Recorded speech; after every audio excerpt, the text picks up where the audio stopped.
So, in today's episode of World of Light, we're going to be visiting the Temple of Light. This particular area is absolutely chock-a-block, full of celestial beings, be they angels, gods, goddesses, all those kind of characters. And the first one we're encountering is Nehru. So, Nehru appears in the Legend of Zelda series as one of the goddesses of Hyrule, one of the creators of Hyrule. In terms of the Triforce, she is most closely affiliated with the Triforce of Wisdom, which is the Triforce that Zelda wields. In most Zelda games, anyway. So, yeah. Being played by two Zeldas, and also spamming the most irritating move in Smash Bros. Zelda's Reflector, Nehru's Love, which appeared in Legend of Zelda Ocarina of Time, and literally just made Link invincible. To represent that element, she's spamming that fucking move, which makes her really hard to hit, and she keeps turning invincible. Don't appreciate that. Goodbye. And there she is. That gives you the perfect shield reflect. That's actually a really dope ability. So yeah, if you use your perfect shield, you can actually reflect projectiles. I'm surprised that's not a game mechanic in general. This is Cauldra. Cauldra is the goddess who appears in the game Culdracept. Culdracept is a very interesting game. It plays a bit like Monopoly, albeit with card battles. So, yeah. It's created by the third-party developers Omiasoft, and I don't think Omiasoft have any other kind of representation in Smash, so there you go. This is just a unique cameo. Anyway, she is a benevolent goddess, and in her game, you fight for her cause against the evil god Balteus. And you know what? This battle is really fucking hard, because Cauldra here is an absolute beast when it comes to magical attacks. So yeah, she's giving my Shadow Queen quite a bit of grief. Thankfully, I can spam 2 overpowered final smashes. So that's helpful. Alright, good hit, but not enough to win. How about this time? How about this one? Yeah, you couldn't avoid that one, could you? Just spamming all of the bullshit. And even after all that, even after 2 mighty hits, because we're playing on Hyrule Temple, this particular battle is just going to keep going, so fuck! Ooh! Oh no. Okay, this could go very bad. This could go either way. This is like a proper duel right here. Oh no. Oh no. Don't you fucking dare with that final smash. Don't you even. Oh, I'm gonna die. I'm gonna die. I'm definitely gonna fucking die. Stop teching.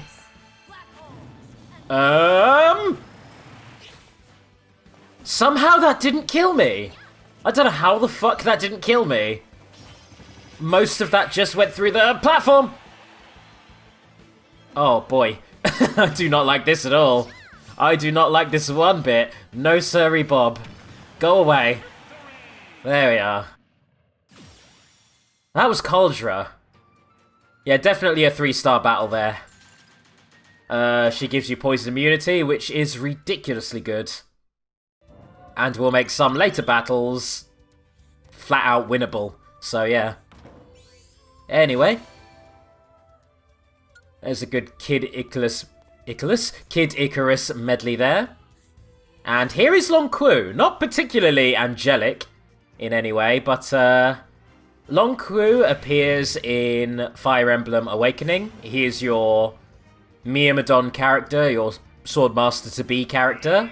Much in the vein of Nevere or so many other Fire Emblem Myrmidons.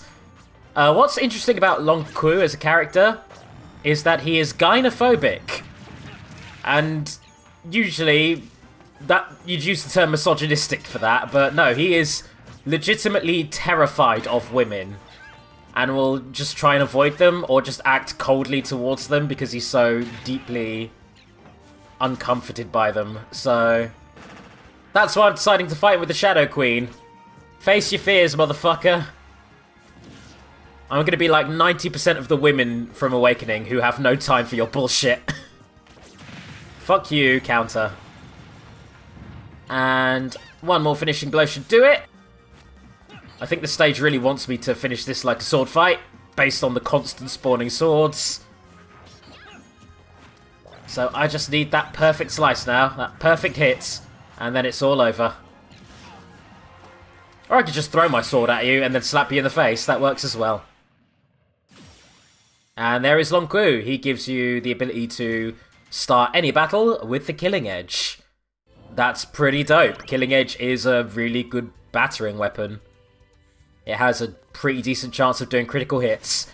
Here is Simon Belmont, Konami's representative, or their second representative behind Snake.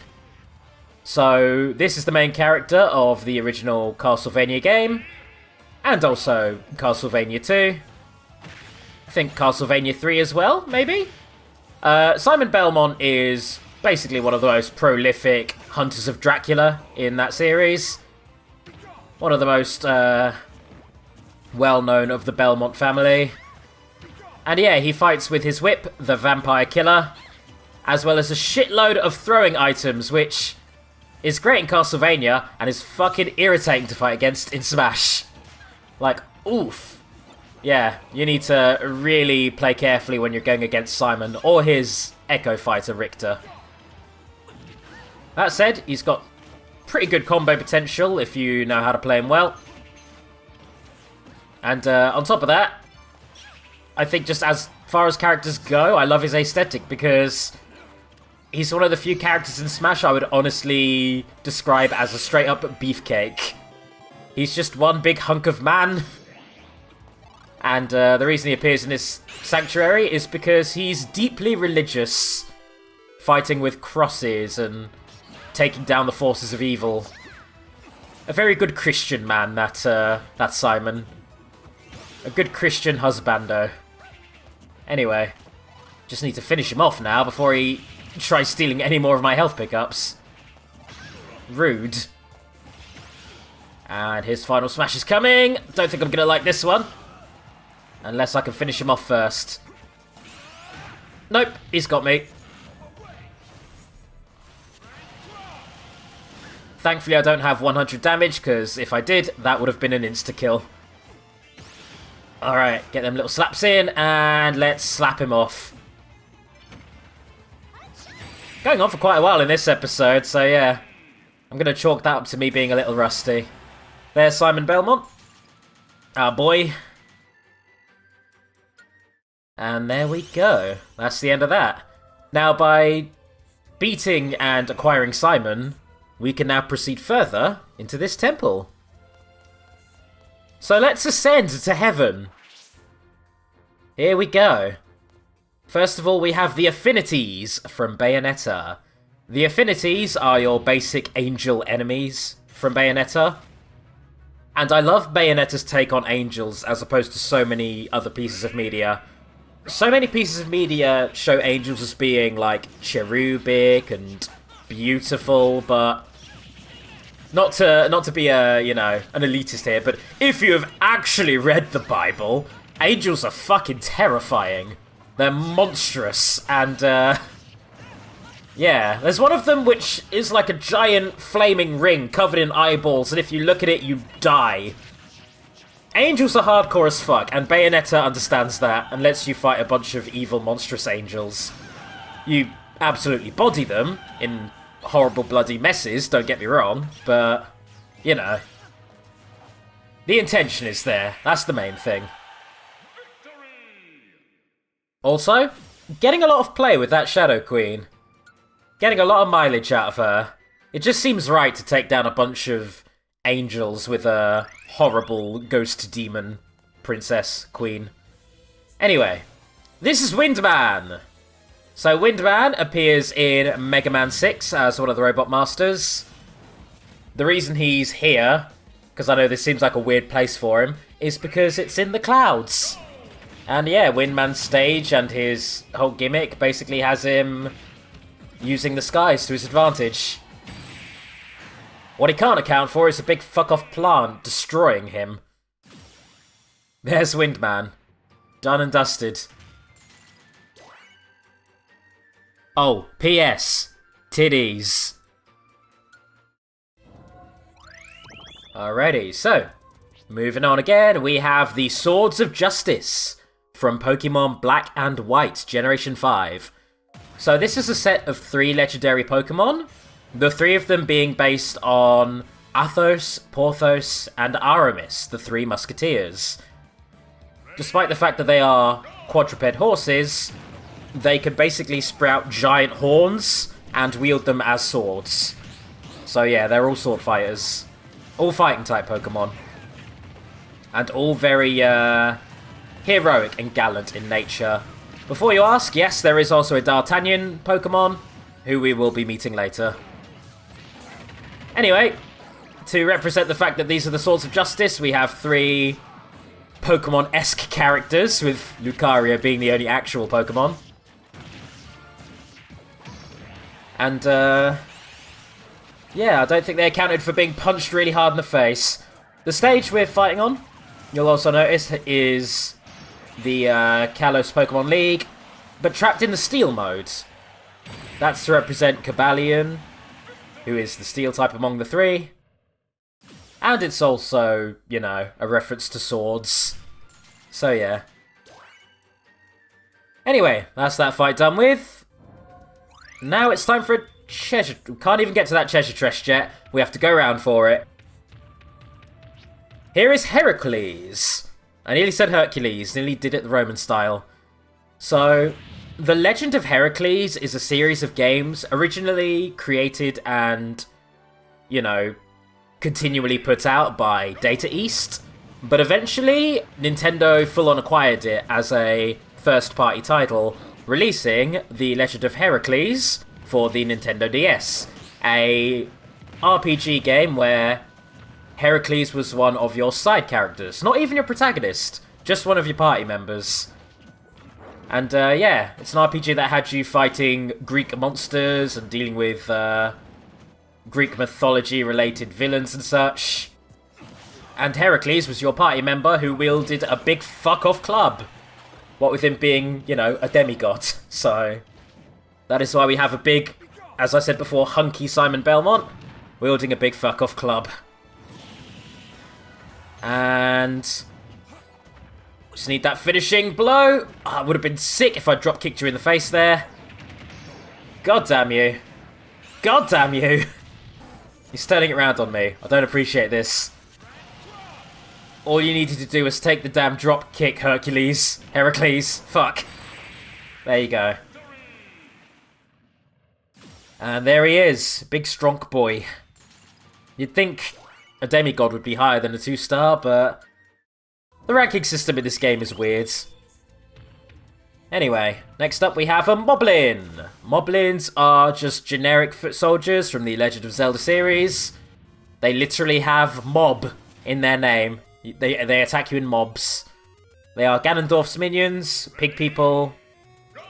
And yeah, there's not much more to them than that, so here we have a very simple battle against a bunch of DDDs, who, despite being a heavy character, do get knocked out quite easily in this fight, so an easy horde to deal with. Also, I like the fact that we have the old classic Legend of Zelda music playing for them, because that was their first appearance. They are one of the OG enemies, along with like Tektites and Octoroks and all that jazz. Stalfos, maybe? I think Stalfos as well. Anyway, there are the Moblins. They dead now. And that is all good. Got to use a little bit of Morgana Chew as well. Always fun to do. Now let's activate this pedestal, open this door. And we've got one more spirit battle before I can actually go get that treasure chest, which is really annoying me. Here is Tharja, also from Fire Emblem Awakening. She is everyone's goth GF. There are so many people incredibly horny for Tharja. And I'm not beating around the bush when I say this. It's like a big widespread thing on the internet. Or it definitely was when she was first released.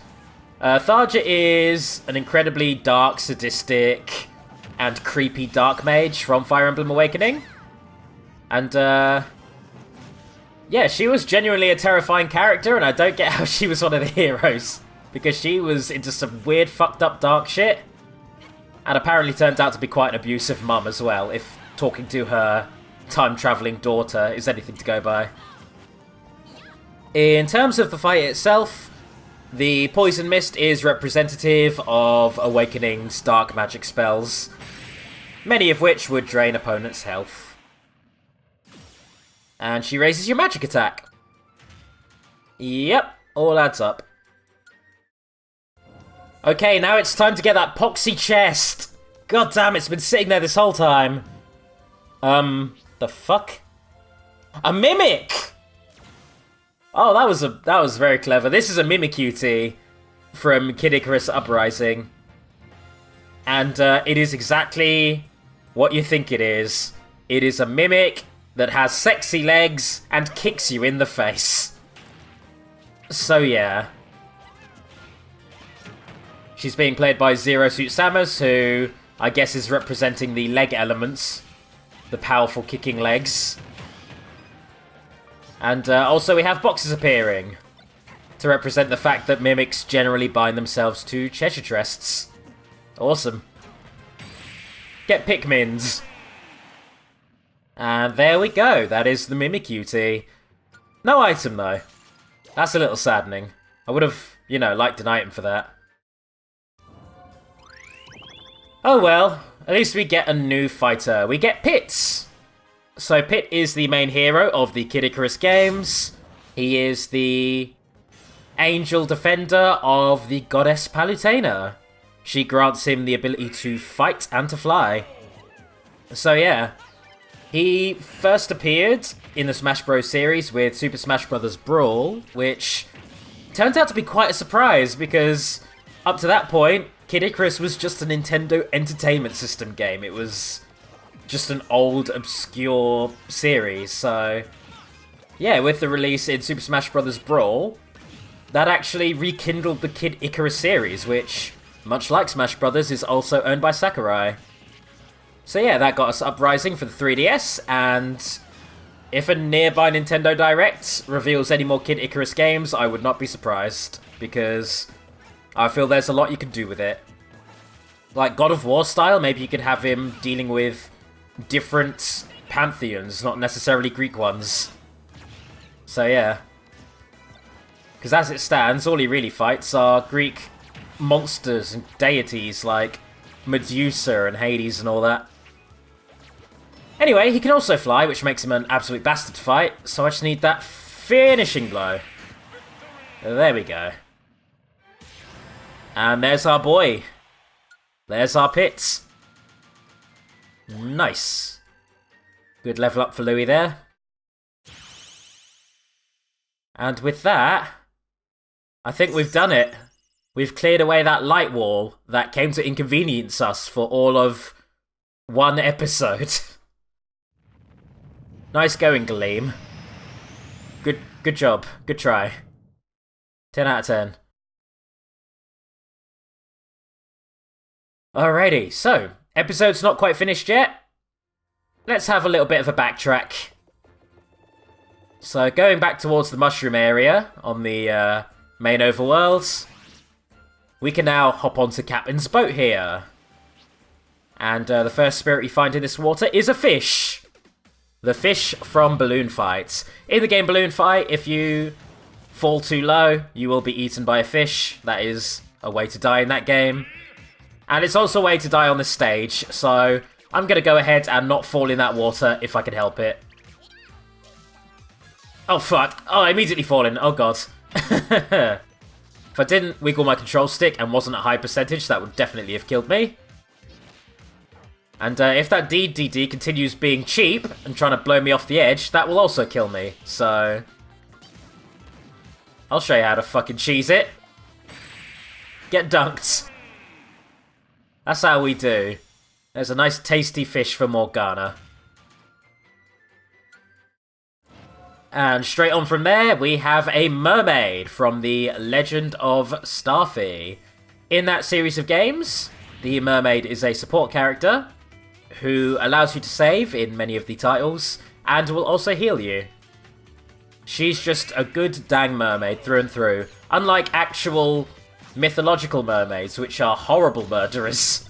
Horrible, terrifying monsters. Hans Christian Andersen really did help to soften the impact of what a mermaid is capable of. They're just sirens. Mermaids are sirens. They drag people underwater and drown them. Anyway, speaking of being dragged underwater and drowned, I cannot swim in this battle, so I've got to play very carefully. And as soon as I touch the surface of the water, I have to immediately jump out or die. That boosts our water and ice attacks. Very fitting still.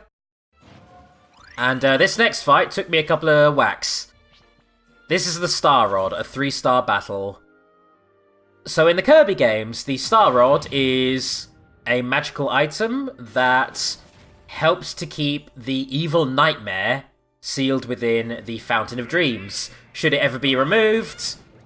No, it's the opposite way around. Should it ever be placed into the Fountain of Dreams, then Nightmare will be free to unleash all hell on Dreamland. So yeah, Kirby is quite literally just duped into doing exactly that, putting the rod into the fountain, which is where we're fighting incidentally. And that's what leads you to having to fight your final boss against Nightmare.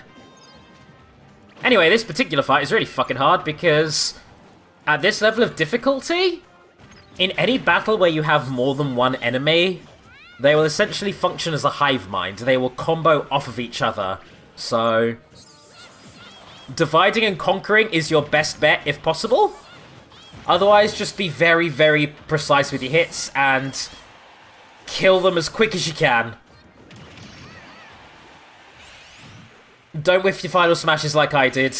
Learn from my horrible mistakes. Alright, that's 2 of them down. 1 more down, 1 to go. Come on, Kirby. Come on, Donkey Kong. Just need that 1 more hit. And we got him! There we go. Fantastic. That gets us the Star Rods, which has first strike advantage. So, if you start a battle hitting your opponent, you become invincible for a little while. For short battles, that is incredible. It's now time to deal with some Street Fighters in one of the more disorienting overworld maps. First of all, we have Chun-Li from Street Fighter Alpha. Chun-Li, the name, is Mandarin for Spring Beauty. And in the Street Fighter series, she is the self-proclaimed strongest woman in the world. She is also, incidentally, an Interpol officer who is seeking revenge against M. Bison for killing her father. And yeah, my last big Street Fighter fact regarding Chun-Li is that Nicki Minaj did a pretty dope song about her. I'm usually not big on Nicki Minaj, but it's a very catchy song. Anyway. Get dead! Fuck! I whiffed that. Get dead! Oh boy. I need to not die now, that would be very embarrassing. There we are. Big angry hand slaps. So that is Chun-Li. She can be upgraded into a more powerful version of herself, which we'll see later. Now this is where I get confused. Like, you just have to follow the arrows, but it's very easy to accidentally move backwards for like a couple of seconds there. So yeah. Anyway, this is Blanca. Blanca is a mutated feral man who lives in the Brazilian jungle. Much like Chun-Li, introduced in Street Fighter 2. And yeah, to represent the fact that Blanca will spend most of his battle curling up into a ball and flying across the screen, we have a green Donkey Kong using a screw attack. Well, I say using, he doesn't seem to want to use it too often. In fact, he's given it to me now. Now I have the screw attack. I have the Blanca power. Not that it lasted long. Anyway. You'll notice that all these battles, because they're Street Fighter based, you know, standard fighting game as opposed to Smash Brothers' more unconventional mechanics, they are stamina battles. So it's just a case of whittling down some health, with some enemies having more health than others. Anyway, there goes Blanca. One more big hit should do it. There he goes. And that's our angry electric boy. Oh yeah, the screw attack was also representing his electric abilities, because for some reason, Smash Bros. Loves to conflate the screw attack with electricity. And I accidentally flew backwards. I pulled a Home Alone 2, and I got on the wrong fucking plane. Whoops. Don't think that'll be the last time I do that either, because the way they cross over each other is very confusing. Anyway, here is Zangief. Zangief is a Russian hero who appears in Street Fighter. He's your big, strong, muscle man character. And for some strange reason, he's always misconstrued as a villain, even though he isn't one. He is a good person through and through. Like, in the Street Fighter film, which I don't need to tell you isn't canon, he is one of M. Bison's henchmen, strangely. And in the film Wreck-It Ralph, it even posits that he's a bad guy when he isn't one. He literally drops the line, just because you are a bad guy doesn't mean that you are a bad guy. But he isn't one, he's a good guy. Why is he at that meeting? Anyway, yeah, he's a big, strong Russian man. He runs a gym in this game. I think I accidentally went past the gym without interacting with it, but it is the overthrow style he teaches you. So, if you leave your spirits with him, their throw attacks become more powerful, but all their other attacks become weaker. So if you want to fight exclusively by throwing enemies, Zangief is your friend. Fuck me, I did it again. It's so disorienting. It's just because there's a spirit between us. There we go. God, I am racking up those frequent flyer miles. Here's Balrog. This was a hard one. So Balrog is a boxer from the USA. And he is based on the boxer Mike Tyson. Now, here's some interesting shit. In the original Japanese version of Street Fighter 2, this character was meant to be called M. Bison, as a reference to Mike Tyson. The character we know as M. Bison, his name is actually Vega, and the character we know as Vega is named Balrog. It's a three-way name swap. One of the more confusing examples of localization, when you could have just changed the boxer's name to something less infringing, maybe. Or less associated with a horrible person. Anyway, there we go. That's our big angry boxer man. Next up we have Vega, or as he's called in Japan, Balrog. Vega is a Spanish flamenco dancer. He wields claws, which, how the fuck is that allowed in Street Fighter? That should not be, that should be banned. Granted, this is a fighting competition that has electric powers and fireballs, but still. Anyway, he's an incredibly vain motherfucker, being completely obsessed with his own sense of beauty. And he's also really fucking evil, so yeah. He is one of Bison's more loyal followers. I guess he just thinks fascism is fashionable. So, fuck him, I guess. Anyway, he's being played by a Meta Knight right now, who is doing, as Marth says, very predictable attacks that I keep falling for. I need to up my game after that slightly more clumsy battle with Balrog I just had. Oh, hello. Hello. It's all the very quick specials that he's throwing out there. I think that represents the way that Vega does fling himself around in Street Fighter 2, and in all future appearances of Street Fighter. I will say Street Fighter 2 is the one that's getting the most love, unabashedly, in Smash. But I think that's because it's universally considered to be the best Street Fighter game. Poor Street Fighter 1 is just straight up ignored by most people. Most people forget it even exists. Anyway, left yourself open, motherfucker.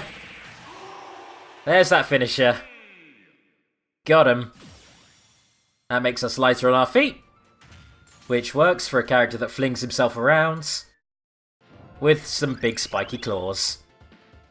Now being extra careful to go the right way. There we are. Next we have Sagat. Now speaking of Street Fighter 1, Sagat is the final boss of Street Fighter 1. He is Ryu's main rival. And when I say rival, I don't mean friendly rival like Ken, but more a nemesis. He's like Ryu's nemesis. He's obsessed with defeating Ryu after their final boss battle in Street Fighter 1. Because at the end of that, canonically, Ryu did a big fuck-off Shoryuken attack, which scarred his chest. So yeah, he didn't take kindly to that, to being permanently scarred. Incidentally, he also uses the Tiger style of fighting, which is a bigger and more volatile version of the way Ryu fights, the Hado style. So, yeah. And representing the Tiger shots, we have this big fuck-off Ryu who keeps spamming them. But thankfully, PT Piranha came to save the day. And that is Sagat. That is a 3-star spirit that I will definitely be using. Very nice. And moving on from there, we have... Oh, hello. I'm going to assume that's Bison. It's Bison. M. Bison. Or as he's called in the original game, Vega. So M. Bison is a fascist dictator. A megalomaniacal one at that. He is obsessed, hell-bent with world domination. He runs the organization Shadaloo. And at least half of the cast of Street Fighter have a personal grudge against him since, you know, he assumingly killed or destroyed or ruined something near and dear to them. Incidentally, M. Bison, as well as being, you know, this evil fucker that he is also a very capable fighter who uses psychic powers. Don't know why he just killed himself there. I think the AI just kind of shat itself. I'm not complaining.